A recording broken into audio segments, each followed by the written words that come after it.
Halo, assalamualaikum teman Aslam. Jumpa lagi bersama saya Adim dan masih tetap membahas seputar gangguan asam lambung, GERD, anxiety, psikomatis. Oke teman-teman, di season kali ini saya seperti biasa ya teman-temannya mau jawab pertanyaan-pertanyaan yang ada di kolom komentar ya teman-temannya, pertanyaan dari teman-teman ya.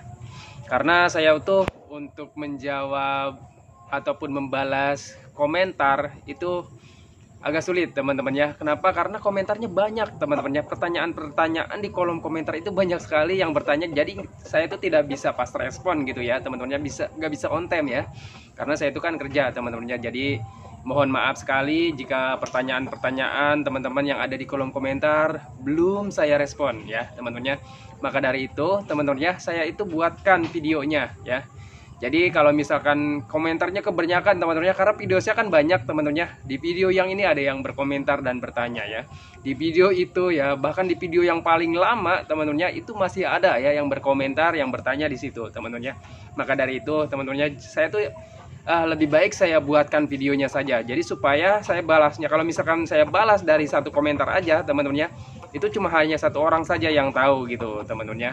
Nah kalau misalkan saya buatkan videonya, pertanyaannya apa ya, penjelasannya gimana, pembahasannya gimana gitu teman-teman ya. Jadi kalau misalkan saya buatkan videonya, jadi teman-teman banyak yang tahu juga gitu teman-teman ya. Siapa tahu gitu ya, siapa tahu pertanyaannya sama ya teman-teman ya. Jadi saya itu bisa memberikan pembahasannya seperti apa gitu teman-teman ya. Oke ya teman-teman ya, pertanyaannya seperti apa, pembahasannya gimana, silahkan simak videonya sampai selesai, jangan skip agar kalian mengerti, agar kalian paham.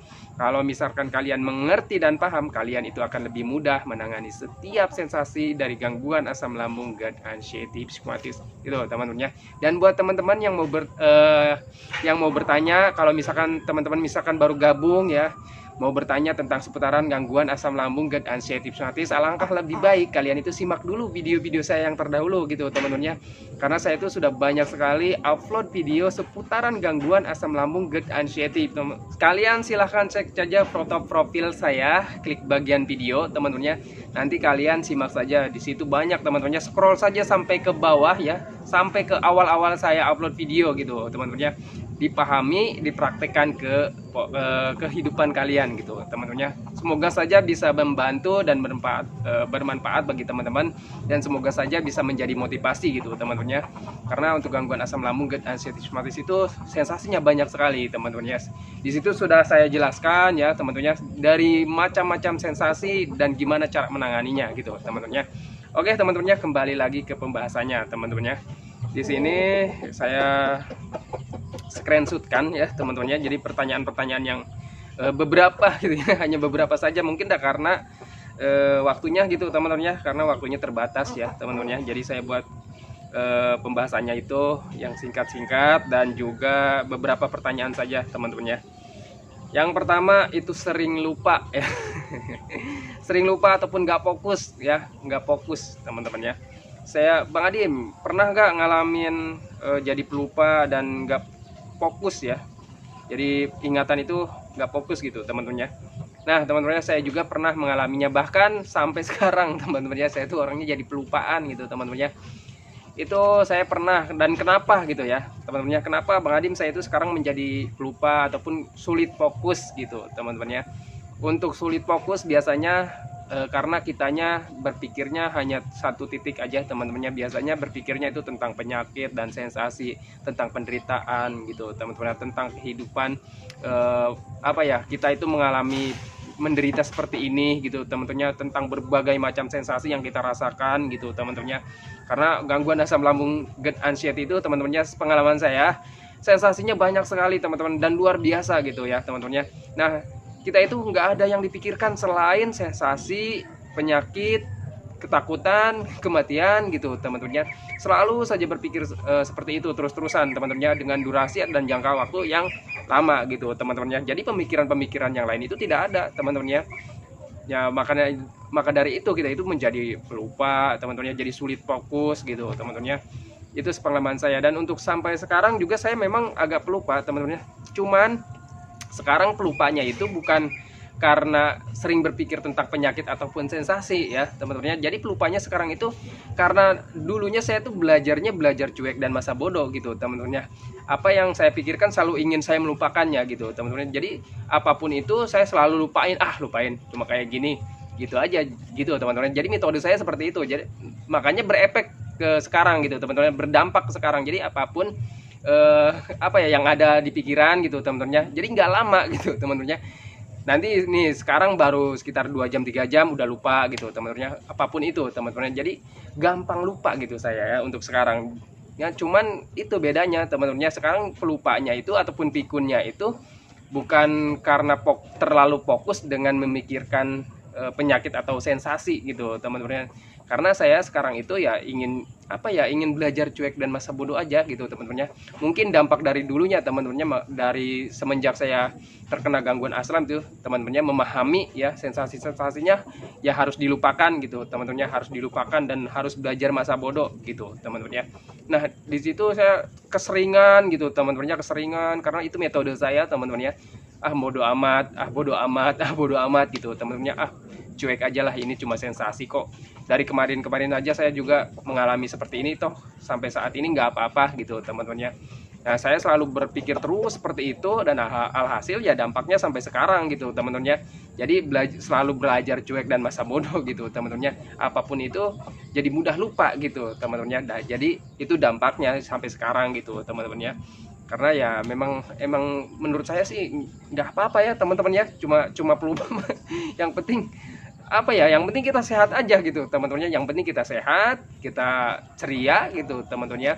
Karena untuk gangguan asam lambung GERD anxiety psikotis itu ya memang harus dilupain teman-teman, sensasinya harus dilupain gitu teman-teman. Gak usah kita ingat-ingat lagi ya teman-teman. Dan gak usah nggak usah terlalu dipikirkan dengan berlebihan gitu teman-teman. Toh sensasi yang kita rasakan itu bukan sensasi yang berbahaya. Toh dari dulu juga kita merasakan banyak sensasi, toh sampai sekarang, sampai detik ini kita juga nggak apa-apa gitu teman-teman. Kita masih bisa menghirup udara segar gitu teman-teman, masih bisa melihat anak istri bercanda gitu teman-teman, masih bisa melihat anak istri masih tersenyum gitu teman-teman. Intinya seperti itu saja. Jadi kalau misalkan kalian terus pikirkan dengan berlebihan ya keadaan kita saat ini gitu teman-teman, sensasi yang kita rasakan ya memang nggak nyaman teman-teman. Saya nggak bisa pungkiri itu teman-teman, pokoknya memang tidak nyaman. Tetapi ketidaknyamanan itu kalau misalkan kita terus-terusan kita pikirkan teman-teman, itu malah membuat kitanya makin terjebak gitu teman-teman, malah membuat kitanya makin terjebak dengan keadaan yang makin buruk gitu teman-teman. Walaupun tidak berbahaya ya, tapi kalau misalkan kita terus pikirkan dengan berlebihan, itu membuat keyakinan kita malah makin down gitu teman-teman. Mental kita malah makin down. Tetapi kalau misalkan kitanya belajar cuek, belajar masa bodoh, ini tuh cuma sensasi, asam lambung kan nggak berbahaya teman-teman. Asam lambung kan asam lambung GERD anxiety psikotis itu kan nggak berbahaya gitu teman-teman. Apa yang membuat kita itu seperti berbahaya ya karena permainan pikiran kita sendiri teman-teman. Kita selalu mendiagnosa, selalu berandai-andai gitu teman-teman. Seperti itu ya. Intinya kita belajar masa bodoh, kita sudah tahu ya teman-teman, karena banyak sekali orang-orang yang sudah membaik gitu teman-teman, sudah sembuh. Dan dengan metode apapun itu teman-teman, intinya metode apapun itu kalau misalkan mereka bisa membaik ya pasti kita juga bisa gitu teman-teman. Menurut saya sih seperti itu teman-teman. Kalian coba flashback aja teman-teman, sudah berapa lama ya, berapa bulan, toh kalian masih baik-baik saja gitu teman-temannya, masih bisa makan, masih bisa minum gitu teman-temannya, masih bisa nonton video yang gak jelas seperti ini teman-temannya. Oke, itu teman-temannya. Jadi kalau misalkan teman-teman mengalami sulit fokus itu karena teman-teman itu berpikirnya masih tentang penyakit dan sensasi ya, terlalu sering gitu teman-temannya, bahkan berkepanjangan gitu teman-temannya. Maka dari itu teman-temannya, apapun yang kita pikirkan itu tidak tidak terlalu kita pikirkan lah intinya teman-temannya. Kita hanya berpikir satu titik aja teman-temannya, tentang penderitaan gitu ya. Oke ya, itu yang pertama teman-temannya. Oke, lanjut ya ke pertanyaan berikutnya. Kita simpel saja teman-temannya karena sudah sore gitu teman-temannya. Semoga kalian paham aja teman-temannya, kenapa kitanya jadi pelupa, kenapa kita jadi kurang fokus gitu teman-temannya. Karena kitanya keseringan ataupun terlalu sering berpikir tentang penyakit dan sensasi, ketakutan gitu teman-temannya. Oke ya, lanjut ya teman-temannya. Ini masih banyak soalnya teman-teman ya. Kak, maaf saya izin bertanya, saya habis makan jadi sering sendawa dan sesak napas, suka keluar keringat dingin ya teman-teman. Ini kan ini satu pertanyaan aja, satu orang saja yang bertanya, jadi 3 pertanyaan teman-temannya. Oke, sering sendawa setelah makan, itu sebenarnya wajar teman-teman. Kalau misalkan kalian bisa berpikir wajar, berpikir normal secara logika gitu teman-temannya. Kalau misalkan orang habis makan ya pasti sendawa teman-temannya. Kenapa seperti itu?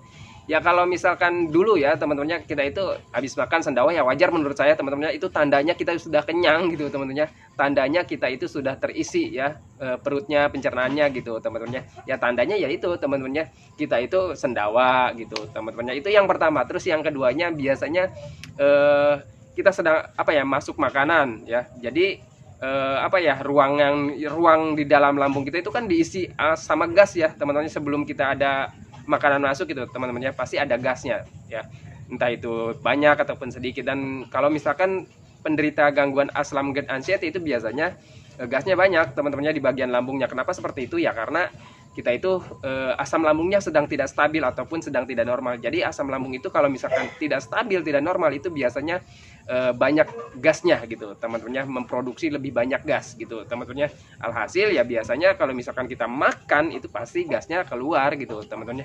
Malah itu sebenarnya bagus teman-temannya, dibandingkan orang-orang yang terkena gangguan asam lambung GERD anxiety itu sulit sendawa. Biasanya ada di fase seperti itu lebih apa ya, lebih memerlukan ini ya, harus dikeluarkan gitu sendawanya. Tetapi kalau misalkan teman-teman itu sering sendawa, itu bagus teman-temannya, karena gasnya itu keluar dengan sendirinya gitu teman-teman. Tidak harus dipancing ya, tidak harus dipicu dengan kita minum air hangat pelan-pelan gitu teman-temannya. Kalau misalkan yang teman-teman yang mengalami sulit sendawa teman-temannya, itu harus kita pancing ataupun picu ya, dengan kitanya sering minum air hangat pelan-pelan gitu teman-teman ya. Dan tetapi kalau misalkan teman-teman sekarang mengalami sering sendawa, itu bagus teman-teman, tinggal tangani saja ya teman-teman ya. Penyebabnya gitu teman-teman. Biasanya penyebabnya kan dari asam lambung nih teman-temannya. Kita jaga makannya ya teman-temannya, karena asam lambung yang sedang tidak stabil ya harus dijaga juga supaya tetap stabil ya, dari makanan gitu teman-temannya. Dari makanannya harus dijaga, hindari makanan-makanan yang mengandung gas, makanan-makanan yang susah dicerna contohnya gitu teman-teman, seperti makanan-makanan yang alot gitu teman-temannya, itu harus dihindari dulu teman-temannya. Terus yang bersantan, yang gorengan gitu teman-temannya, itu hindari saja dulu ya. Pedas, asam dihindari dulu gitu teman-temannya. Pokoknya makanan-makanan yang banyak mengandung gas itu harus dihindari dulu kalau misalkan teman-teman itu masih banyak gasnya di bagian lambungnya gitu teman-temannya. Oke, itu ya teman-temannya, untuk sering sendawa sebenarnya bagus daripada orang yang terkena gangguan asam GERD anxiety itu sulit sendawa ya. Kalau misalkan sulit sendawa, kalian bisa dipancing dengan sering minum air hangat pelan-pelan gitu teman-teman ya. Oke ya, next ya. Semoga kalian pahami saja ke sana teman-teman ya. Terus sering sendawa, sesak ya. Sesak itu biasanya ya teman-temannya, kalau misalkan ada peningkatan asam lambung itu biasanya sesak di bagian dada teman-temannya. Sesak karena ya menurut saya pribadi teman-temannya, karena ada penekanan ya teman-teman, karena ada gas ya, banyak gas ya, asam lambungnya sedang tidak stabil. Biasanya memang sehabis makan itu seperti itu teman-temannya. Maka dari itu saya selalu menerapkan metodenya, habis makan itu ya, habis makan saya tidak langsung minum ya, jeda 10-15 menit baru saya minum air hangat pelan-pelan gitu teman-teman. Supaya apa ya, supaya tidak langsung apa ya, tidak langsung penuh bagian lambungnya gitu teman-teman ya. Jadi saya itu habis makan ya, terus jeda sekitar 10 atau 15 menit minum air hangat pelan-pelan supaya gasnya keluar teman-temannya. Terus juga tidak langsung penuh di bagian lambungnya gitu teman-teman. Itu metode saya, coba kalian terapkan saja. Ataupun sebelum makannya juga saya seperti itu teman-teman. Jadi saya itu sebelum makan juga, sebelum makan itu minum air hangat pelan-pelan, lalu setelah sekitar 10 atau 15 menit itu saya baru makan gitu teman-teman. Dan setelah makan juga seperti itu gitu teman-teman. Itu metode saya teman-teman ya. Kalian akali saja dengan sendiri teman-teman ya. Kalian nanti akan, kalau misalkan kalian sudah paham nih teman-teman, oh ini lambung sering sendawa itu banyak gasnya gitu, terus gimana caranya, oh seperti ini, itu teman-teman. Jadi kalian pahami saja apa penyebabnya. Nanti kalau misalkan kalian sudah paham, sudah mengerti, kalian itu akan mempunyai metode tersendiri, tidak harus metode saya teman-teman ya. Nanti kalian kalau sudah paham, mengerti, kalian punya metode dengan sendirinya. Apapun itu teman-teman ya, sekiranya ataupun bisa membantu kalian bisa lebih baik, lebih nyaman, itu lakukan saja gitu teman-teman ya. Oke, next ya teman-teman ya, dipahami saja ke sana teman-teman ya. Semoga kalian mengerti ya. Terus sesak udah ya. Suka keluar keringat dingin ya, keluar keringat dingin itu saya juga dulu sering teman-teman ya, keluar keringat dingin itu bentuk suatu respon tubuh kita teman-teman ya. Ketika kita mengalami nih ya, sering sendawa misalkan, sering sendawa terus ada sesak. Nah, pikiran pasti kemana-mana dong ya teman-teman ya. Nah, sering sendawa, pikiran sesak gitu teman-teman ya, pikiran pasti langsung kemana-mana ya. Kita tuh langsung berpikirnya, aduh ini jangan-jangan ini tanda saya mau waduh jangan-jangan ini jantung, aduh jangan-jangan ini paru gitu teman-teman ya. Nah, kalau misalkan kalian berpikir seperti itu ya, tubuh kita merespon ya. Responnya apa ya? Mengeluarkan keringat dingin ya, karena keringat dingin itu bentuk respon tubuh kita ketika kita cemas berlebihan, ketakutan berlebihan gitu teman-teman ya. Terus stres berlebihan gitu teman-teman ya. Itu ya satu bentuk respon tubuh. Terus juga keringat dingin itu bentuk respon tubuh ketika tubuh kita itu mengalami gangguan gitu teman-teman ya. Jadi keringat dingin itu seperti itu ya teman-teman ya. Jadi kalian pahami saja ke sana. Dan kalau misalkan gimana Bang cara menangani keringat dingin teman-teman ya, ya menurut saya ya kalian jangan terlalu panik, jangan terlalu cemas gitu teman-teman ya. Kalian duduk tenang, rileks gitu teman-teman ya. Kalian berpikir alihkan ataupun lawan pemikiran negatif kalian. Oh ini nggak akan terjadi apa-apa, ini cuma asam lambung aja lagi naik. Kalian duduk tenang teman-teman ya. Terus minum air hangat pelan-pelan gitu teman-teman ya. Boleh juga ditambahkan sedikit gula gitu sebenarnya teman-teman ya, supaya lebih tenang gitu teman-teman ya. Karena biasanya yang manis-manis itu bisa membuat pikiran ataupun tubuh kita itu lebih rileks gitu teman-teman ya, lebih tenang gitu ya. Itu pengalaman saya. Kalau saya tuh biasanya makan permen teman-teman ya. Kalau saya tuh lagi grogi ataupun lagi merasa nggak nyaman gitu teman-teman ya, saya itu makan permen gitu teman-teman ya. Gitu ya teman-teman. Dan permen juga saya itu sebagai pengganti rokok gitu teman-teman ya, karena saya itu berhenti rokok udah lama teman-teman ya. Jadi merasa nggak nyaman gitu ya teman-teman ya, di mulut itu berasa nggak nyaman. Biasa ngerokok ya, nggak ngerokok nggak nyaman teman-teman ya, asam gitu karena orang yang tidak terkena gangguan asam GERD anxiety juga ya, kalau misalkan nggak ngerokok itu biasanya nggak nyaman mulutnya teman-teman ya. Gitu ya teman-teman ya, itu bagi saya teman-temannya, menurut saya juga teman-teman ya. Jadi saya ganti rokok itu jadi permen gitu teman-teman ya, karena juga dilarang juga sama istri teman-teman ya, pemborosan gitu ya. Oke lanjut ya teman-teman ya. Itu ya untuk ringan dingin ya, ini sudah ya teman-teman ya. Jadi satu orang sudah terjawab, dua orang sudah terjawab. Jadi ini pertanyaan berikutnya ya teman-teman ya. Bang, gimana kalau susah tidur? Nah, teman-teman ya, jadi orang-orang yang terkena gangguan asam lambung GERD anxiety psoriasis, sepengalaman saya pribadi, teman-teman ya, saya itu dulu sulit tidur sekitar kurang lebih hampir yang seringnya gitu, teman-teman ya, yang setiap malam ya, yang setiap malamnya itu sekitar 1 bulanan kurang lebih gitu, teman-teman ya. Soalnya saya nggak ingat lagi, teman-teman ya. Kalau diingat-ingat, kepala saya suka sakit. Soalnya saya itu ingin lupa gitu, teman-teman ya. Kalau nggak salah ya teman-temannya, kalau tidak salah itu sekitar 1 bulanan atau 2 bulanan lah ya teman-temannya, yang seringnya banget gitu teman-temannya. Saya dulu ngalamin itu teman-temannya. Itu dari mana sih Bang asalnya ya teman-temannya? Kalau menurut saya teman-temannya, memang yang pertama itu dari sensasi ya teman-temannya, dari sensasi gangguan asam lambung ya teman-temannya. Karena kita itu merasa nggak nyaman teman-temannya, karena dada sakit ya teman-temannya, perut nggak enak, nggak nyaman teman-temannya, perut juga sakit gitu teman-temannya, seluruh badan pokoknya sakit, kepala juga sakit, di bagian kaki sakit gitu teman-temannya. Karena itu yang pertama ya teman-temannya, karena sensasi yang hadir di tubuh kita teman-temannya. Logikanya gini teman-temannya, orang yang sedang sakit pasti tidurnya ya nggak nyenyak teman-temannya, susah tidur juga ya, gimana mau tidur, kita itu merasakan berbagai macam sensasi gitu teman-temannya.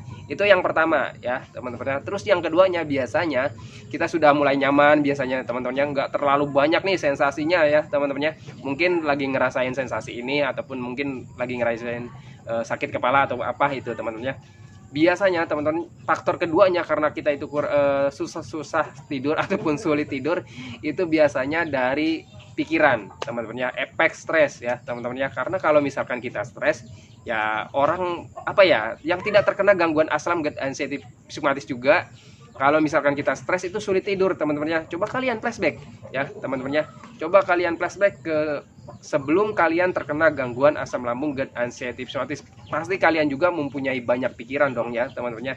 Entah itu di rumah tangga, entah itu di pekerjaan teman-teman ya, entah itu di sosial teman-teman ya. Pasti kalau misalkan kalian lagi banyak pikiran ya, pasti tidur malamnya juga terganggu ya. Biasanya kita mudah untuk tidur ini karena banyak pikiran jadi sulit tidur gitu teman-teman ya. Seperti itu teman-teman ya, logikanya ke sana saja teman-teman ya. Terus gimana Bang cara menanganinya?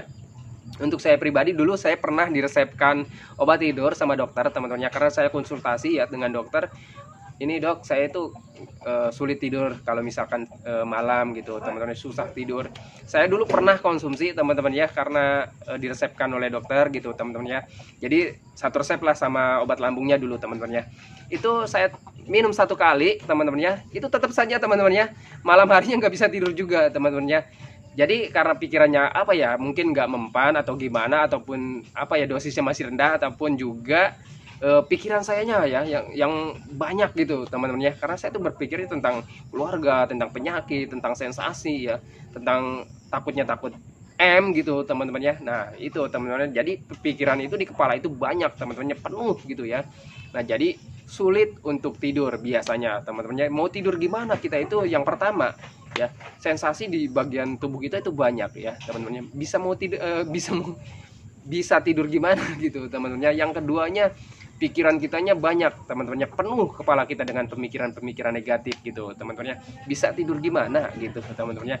Terus Bang Adim gimana cara menanganinya? Untuk saya pribadi teman-temannya, menangani sulit tidur itu ya memang kalau misalkan dari sensasi ya, sensasi itu sebenarnya kalau misalkan otak kitanya tenang, pemikirannya kita tenang, itu sensasi juga akan reda dengan sendirinya. Sepengalaman saya seperti itu. Percaya nggak percaya teman-temannya, saya juga percaya nggak percaya awalnya ya teman-temannya, tetapi saya pahami ke sana. Kalau misalkan pemikiran kitanya tenang, ya pikiran kitanya tenang, tidak berterpeling kemana-mana ataupun tidak mendiagnosa diri kita sendiri, teman-teman ya, itu sensasi-sensasi yang hadir di fisik kita ya, teman-teman ya, di bagian manapun itu mereda sedikit, walaupun hanya sedikit, teman-teman ya, tetapi mereda sedikit kalau misalkan pikiran dan hati kitanya tenang, gitu, teman-teman ya. Terus gimana Bang Adim supaya hati dan pikirannya tenang, ya, supaya kita itu bisa tidur kan ya? Nah, jadi metode saya yang pertama, tidurnya itu harus bagian kepala itu harus lebih tinggi ya teman-teman, dari bagian dada ke kepala itu lebih tinggi. Biasanya saya itu bisa pakai 2, 3 ataupun 4 bantal gitu teman-teman. Itu yang pertama. Terus yang keduanya, merilekskan diri serileks-rileksnya teman-teman. Diawali dari jam 8 malam itu harus sudah rileks ya, harus sudah rebahan, tidak boleh pegang HP ya teman-teman, tidak boleh aktivitas apapun teman-teman. Masuk kamar, matikan lampu teman-teman ya, matikan apapun ya teman-teman ya. Jangan ada suara-suara gitu teman-teman. Intinya kalian harus rileks tanpa ada suara-suara yang sekiranya bisa mengganggu ya teman-teman ya, sekiranya bisa mengganggu. Karena sepengalaman saya, orang-orang yang terkena gangguan asam lambung GERD anxiety psikomatis itu dengar suara sedikit, bising sedikit, itu kita udah mulai agak rileks nih ya, sudah mulai rileks mau tidur, tapi dengar suara tiba-tiba teman-teman ya, itu pasti bangun dan sulit lagi tidur teman-teman ya. Itu pengalaman saya teman-teman ya. Nah maka dari itu teman-teman ya, kalian usahakan teman-teman ya, dari jam 8 malam itu sudah harus rileks ya teman-teman ya, tidak boleh main HP ya, rileks. Terus rebahan ya teman-teman ya, tarik napas panjang-panjang, buang pelan-pelan teman-teman. Terus tubuh kaliannya dilemaskan selemas-lemasnya ya teman-teman ya, tubuh kaliannya dilemaskan selemas-lemasnya ya teman-teman ya. Tarik napas pelan-pelan ya, buang, tarik napas panjang-panjang, buang pelan-pelan dari mulut gitu teman-teman ya. Ulangi saja sekiranya kalian bisa merasa rileks gitu teman-teman ya, entah 2 kali entah 3 kali gitu teman-teman ya. Jadi saya tuh nggak ada patokan teman-teman ya, intinya selama saya belum merasa rileks ya, saya lakukan terus teman-teman ya, gitu ya. Jadi tubuhnya juga dirilekskan teman-temannya, badannya dirilekskan, dilemaskan selemas-lemasnya teman-temannya. Terus dibantu kalau misalkan kalian ingin mendengarkan, biasanya ya teman-temannya, saya itu biasanya mendengarkan audio yang bisa membuat saya tenang teman-temannya. Contohnya ya audio salawatan teman-temannya, kalau saya ya. Kalau kalian tenangnya mendengarkan audio apa, silahkan kalian riset sendiri gitu teman-temannya. Kalau saya biasanya mendengarkan audio silawatan, ataupun saya di dalam hati dan pikirannya saya lawan. Biasanya kan kita banyak banyak bisikan gitu teman-temannya, banyak bisikan ya. Orang-orang yang terkena gangguan asam GERD anxiety itu kan pikiran dan hatinya banyak bisikan teman-temannya, berisik gitu teman-temannya, berisik dengan pemikiran seperti ini, dengan pokoknya berisik lah intinya teman-temannya. Pasti kalian kalau misalkan mengalami pasti tahu gitu teman-temannya, pokoknya kan berisik. Nah kita lawan ya, bisikan-bisikan tersebut itu kita lawan ya teman-temannya. Dengan cara apa Bang Adim? dengan cara biasanya saya tuh zikir ataupun sholawatan gitu teman-temannya di dalam hati dan pikirannya, sambil kita memejamkan mata gitu teman-temannya, sambil kitanya rileks gitu ya. Jadi supaya nanti, ini pengalaman saya teman-temannya, di awal-awal memang sulit teman-temannya. Saya di awal-awal ya 1 minggu ya teman-temannya, itu masih apa ya, dalam 1 minggu itu tidurnya yang fullnya gitu teman-temannya, baru 2 hari baru 2 malam, baru 3 malam gitu teman-temannya. Tapi nanti kalau misalkan terus kita lakukan dengan pembiasaan, metodenya seperti itu teman-temannya, kita lakukan terus, itu nanti terbiasa teman-temannya. Pengalaman saya pribadi itu terbiasa nantinya. Kalau misalkan kalian terus lakukan metodenya seperti itu, jam 8 sudah rebahan, masuk kamar ya, masuk kamar rebahan ya, jadi kebalik ya. Masuk kamar rebahan, matikan lampu, lakukan metodenya teman-teman ya, nanti terbiasa teman-teman. Kalau misalkan terus kalian lakukan setiap malam ya teman-teman seperti itu, 1 minggu 2 minggu, nanti terbiasa teman-teman ya. Dulu juga saya seperti itu. Dan kalau misalkan sudah terbiasa, itu kalian jam 7 malam sudah apa ya, sudah merasa mengantuk teman-temannya, nanti kalian akan merasakan seperti itu teman-temannya. Sepengalaman saya pribadi seperti itu teman-temannya. Kalau misalkan sudah terbiasa melakukan metodenya seperti itu, nanti jam 7 ya, setelah, kalau saya kan makan jam 6 nih teman-temannya, jam 6 habis maghrib makan, itu jam 7 sudah merasa ngantuk. Tetapi karena saya itu makannya jam 6, itu harus ada jeda sekitar 2 jam untuk rebahan, jadi saya tidurnya itu jam 8 gitu teman-temannya. Nanti kalau misalkan teman-teman itu tidur makan malamnya itu jam 4 ataupun jam 5 gitu teman-temannya, kalian bisa lebih awal tidurnya ya, rebahannya atau rileksnya bisa lebih awal. Tapi kalau misalkan mau mengikuti metode saya, jam 8 juga sudah bagus teman-temannya, jam 8 juga sudah bagus ya teman-temannya gitu ya teman-temannya. Jadi jangan sampai lewat dari jam 8 kalau bisa gitu teman-temannya. Dan untuk sekarang saya biasanya paling tidur ya, rileksnya sekarang udah jam 9 paling teman-temannya. Saya ya, walaupun saya masih menerapkan metode 3P, tetapi suka ada ngaret-ngaretnya kalau saya teman-temannya, karena merasa sudah apa ya, merasa sudah enak gitu teman-temannya, badannya ya, pikirannya sudah mulai enak, jadi udah agak ngaret lagi teman-temannya. Jadi jam tidurnya sudah agak ngaret lagi. Sebenarnya nggak boleh sih teman-temannya, nggak boleh berlebihan gitu teman-temannya, nggak boleh terlalu sering, nggak boleh berlebihan, misalkan sampai jam 11 gitu teman-temannya, sampai jam 1 itu nggak boleh teman-temannya. Saya pribadi juga sebenarnya nggak boleh seperti itu teman-temannya, karena sepengalaman saya pribadi yang sudah sembuh teman-temannya, yang sudah sehat, itu ketika kita tidurnya berlebih apa ya, jam tidurnya ngaret gitu teman-temannya, bisa jam 12 ataupun jam 1 gitu, ya itu pasti di esok harinya saya juga ada sensasi yang nggak nyaman teman-temannya. Karena itu wajar teman-temannya, wajar ya, karena orang-orang yang tidak terkena gangguan asam lambung juga teman-temannya, kalau misalkan tidurnya bergadang teman-temannya, nggak apa ya, malam istirahatnya kurang gitu teman-temannya, tidurnya ngaret, nanti kualitas hidup di esok harinya itu akan terganggu juga gitu teman-temannya. Sebenarnya itu wajar dan normal gitu teman-temannya. Ini videonya sudah panjang teman-temannya, tetapi masih banyak banget belum saya jawab teman-temannya. Oke ya, lanjut ya. Baru 28 nanti kalau misalkan video panjangnya susah saya uploadnya teman-temannya. Oke ya, cobalah kita usahakan lagi ya. Kepala pusing, mudah kaget ya teman-teman, itu tadi teman-temannya. Kepala pusing itu yang pertama memang dari pencernaan ya teman-temannya, mungkin dari asam lambungnya belum normal ataupun pencernaan kaliannya belum stabil ataupun belum normal gitu teman-temannya. Itu bentuk respon tubuh kita gitu teman-temannya. Terus yang keduanya efek stres ataupun terlalu banyak pikiran gitu teman-teman, terlalu banyak mikir gitu teman-temannya, itu juga berpengaruh ke kepala sering pusing gitu teman-temannya. Terus lanjut ya. Terus juga mudah kaget karena pikiran kita juga teman-temannya, karena pemikiran kita itu sering berpikir tentang sensasi ataupun penyakit teman-temannya. Seluruh anggota tubuh kita teman-temannya, dari pendengaran, penglihatan ya teman-temannya, perasaan, itu semuanya sensitif teman-temannya. Maka dari itu teman-temannya, kita itu biasanya ya apa ya, dengar orang agak ngegas ngomongnya ke kita juga itu gampang tersinggung gitu teman-temannya. Terus juga kalau misalkan dari pendengaran ya, ada apa ya suara petasan misalkan gitu teman-teman, suara-suara yang agak bising gitu teman-teman, kita itu mudah kaget. Itu pengalaman saya seperti itu, saya juga ngalamin seperti itu teman-teman. Itu nanti akan sembuh dengan sendirinya teman-teman. Maka itu karena itu kan apa ya, pikirannya itu kan dari apa ya, dari pikiran kita gitu teman-teman. Hasilnya dari pikiran kita, kitanya belajar cuek dan masa bodoh aja. Kalau misalkan sudah belajar cuek dan masa bodoh, nanti lambat laun juga akan sembuh gitu teman, dengan sendirinya gitu teman-teman ya. Oke, lanjut ya teman-teman ya. Ini videonya sudah 30 menit. Aduh, nanti saya upload video panjangnya agak susah teman-teman ya. Mungkin kalau misalkan nanti teman-teman mendapatkan video saya itu dipotong-potong gitu teman-teman ya, step by step. Kalian simak saja teman-teman ya. Jangan lupa follow ya, supaya kalian itu mendapatkan pemberitahuan ataupun notifikasi gitu ya. Jadi supaya kaliannya paham ya. Kalau misalkan kalian nontonnya cuma sepotong, terus ada yang 1 menit aja gitu teman-teman ya, itu kalian nggak akan paham sebenarnya teman-teman ya. Tenggorokan kayak ada yang mengganjal ya itu teman-teman ya. Jadi tenggorokan ada yang mengganjal itu sebenarnya videonya sudah ada, tetapi ya nggak apa-apa lah, kita bahas lagi aja. Biasanya ada lendir teman-teman ya, itu ada ruam di bagian tenggorokan gitu teman-teman ya. Kalau misalkan ada ruam itu biasanya teman-teman itu ada bakteri baiknya gitu, ataupun sel ke tubuh kita yang sedang memperbaiki, yaitu berbentuk lendir gitu teman-teman ya. Video lengkapnya sudah ada ya teman-teman ya untuk tenggorokan mengganjal. Terus apa lagi? Mual, susah masuk makanan ya. Mual, susah masuk makanan. Itu tadi teman-teman ya, asam lambung, GERD gitu teman-teman ya. GERD itu kan gastroesophageal reflux teman-teman ya.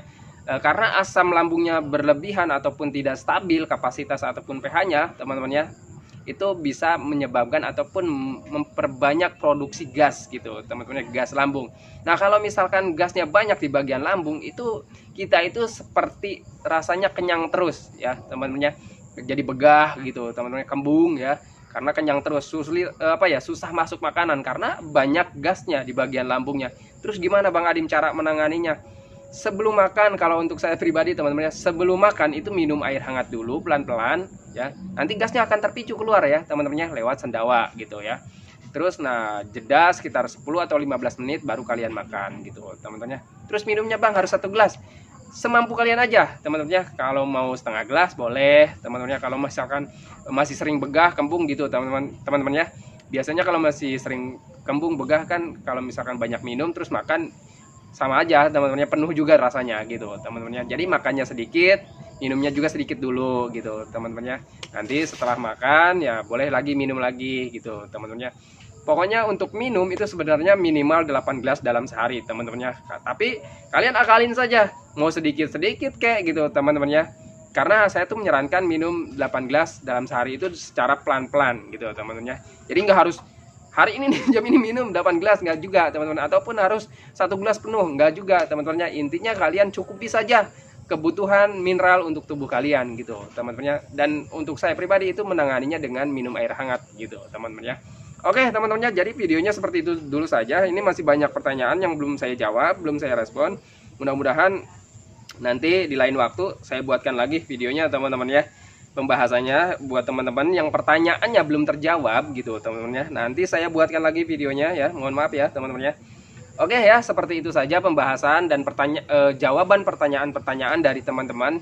Semoga bisa membantu dan bermanfaat bagi kalian gitu teman-teman ya. Itu sepengalaman saya pribadi, saya sharing di sini teman-teman ya, tentang gangguan asam lambung, GERD, anxiety, psoriasis itu sepengalaman pribadi sendiri teman-teman ya. Saya yang mengalami berbagai macam sensasi dari gangguan asam lambung, GERD, anxiety, dan penanganannya hanya dengan seperti itu saja teman-teman ya. Perlu digarisbawahi, saya itu bukan dokter teman-teman ya, saya itu bukan ahli obat-obatan ataupun herbal-herbalan teman-teman ya. Saya itu hanya orang biasa yang pernah mengalami macam-macam sensasi dari gangguan asam lambung, GERD, anxiety, psoriasis, entah itu dari medisnya ataupun psikisnya gitu teman-teman ya. Saya sharing sepengalaman saya pribadi saja, semoga saja bisa membantu ataupun minimal memotivasi kalian yang belum membaik dari gangguan asam lambung, GERD, anxiety, psikomatis. Semoga kalian itu cepat membaik lagi teman-teman ya. Oke teman-teman, saya akhiri videonya, tetapi sebelum saya akhiri videonya seperti biasa, saya akan mendoakan buat teman-teman yang belum membaik dari gangguan asam lambung, GERD, anxiety, psikomatis. Semoga kalian itu cepat membaik teman-teman ya. Cepat kembali lagi keadaan kalian yang dulu teman-teman ya. Hari-hari kalian yang berwarna itu semoga cepat kembali lagi teman-teman ya. Entah itu emosinya teman-teman ya, keceriaannya, kebahagiaannya, semoga cepat kembali lagi teman-teman ya. Amin ya. Dan jangan lupa teman-teman ya, doakan saya agar saya itu tetap sehat, tetap kuat, tetap ceria, agar tetap bisa menemani kalian yang belum membaik dari gangguan asam lambung, GERD, anxiety, psikomatis. Oke teman-teman, saya akhiri videonya. Assalamualaikum warahmatullahi wabarakatuh.